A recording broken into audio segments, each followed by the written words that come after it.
So you've Yeah. been teaching for a really long time now, and you've been teaching like all around the world. If for dancers who want to improve their dancing, what top three tips would you give them to improve? I love this question. Now we're talking. So, top three tips. I would say, you know what? Today I just posted Instagram post on my timeline, and the title of Hmm. the post is How to Train Productively by Yourself. I think that the first one that I want, okay, basically, I'm trying to tell our viewers right now that they can go and check it out. Um, One of the top ones would be stop looking for more content and start looking for more techniques.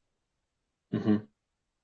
I feel like there's not enough education in our entire scene about the difference between learning new moves and learning more techniques for just a few moves.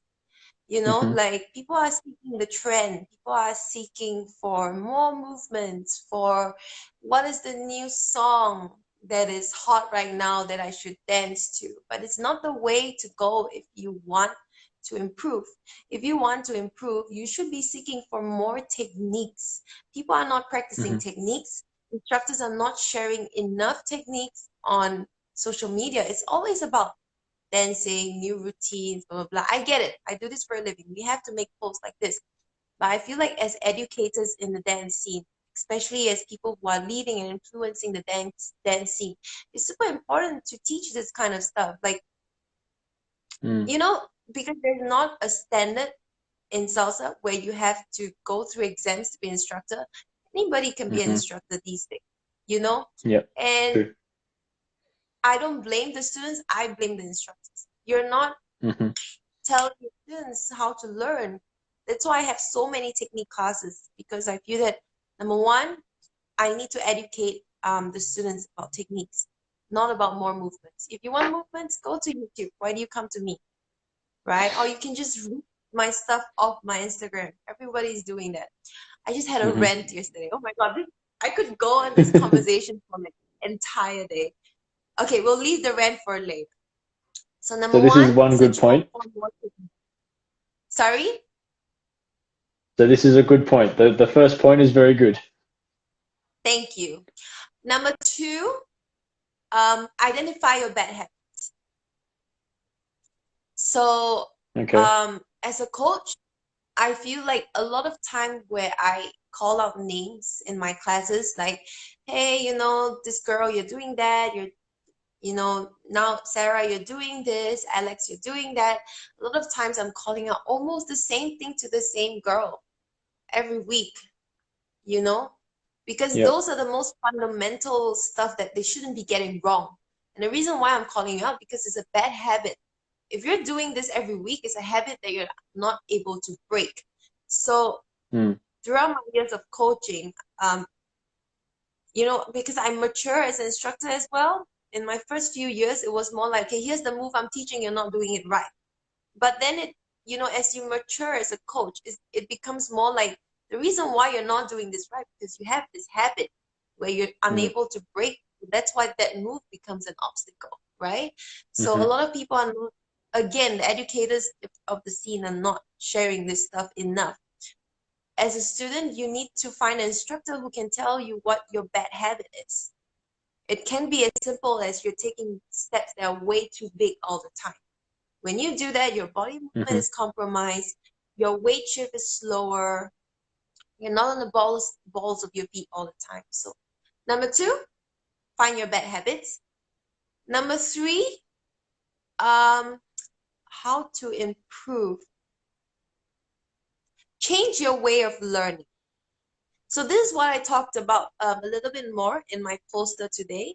I feel like a lot of students, they don't even have a structure of learning in general. They don't know how to learn. They just kind of go like, I'm just going to go for more classes and that's going to help me learn.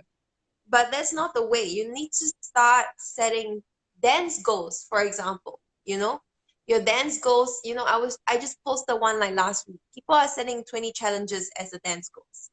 My dance Yep. goals is to have is to complete 20 dance challenges. If your goal is to improve, 20 dance challenges is not going to help you improve.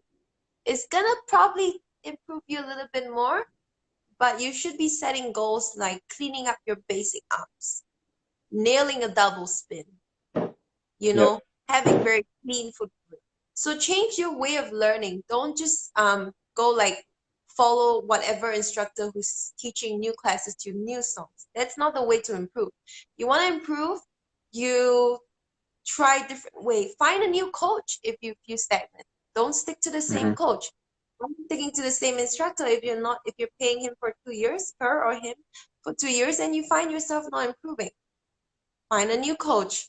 Um, Change the kind of classes you're taking. Instead of taking shines, take a spin technique class, um, take an arm styling class, or set dance goals, and then find a new instructor who's able to give you private classes, Mm. you know? So change your way of learning. Don't get stuck in a habit. Don't get stuck in the trend. You have to find better ways to learn, better ways to get better information. Social media is such a powerful tool to help you to find Hmm. what you want to find. Not social media, Google, for example, you know? So Hmm. yeah, thank you. I really That enjoyed was replying this question.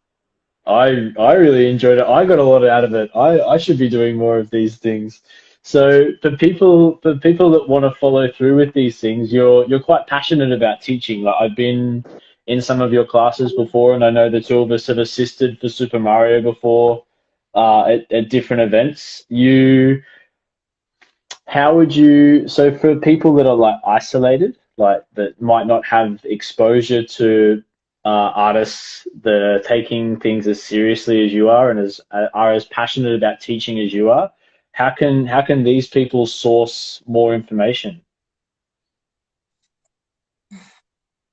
What kind of information? More information about dance if you don't live in a country that has high level teachers. I think in this day and age is the easiest way because of technology to find what you want to find. Um, I think that people that are isolated, they don't really know.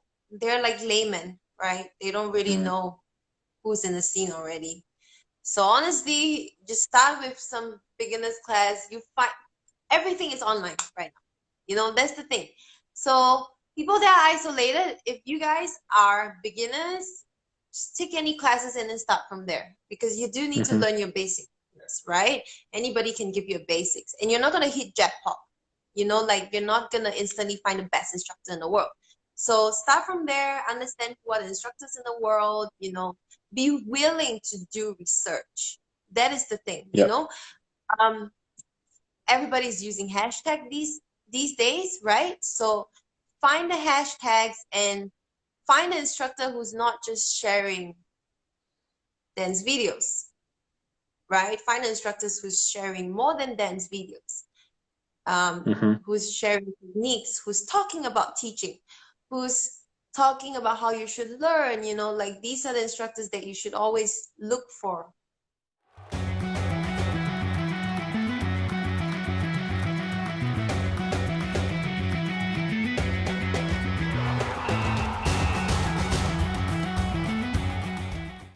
This is a very interesting question. I've not replied a question like this. Okay, I feel that people get trapped in styles.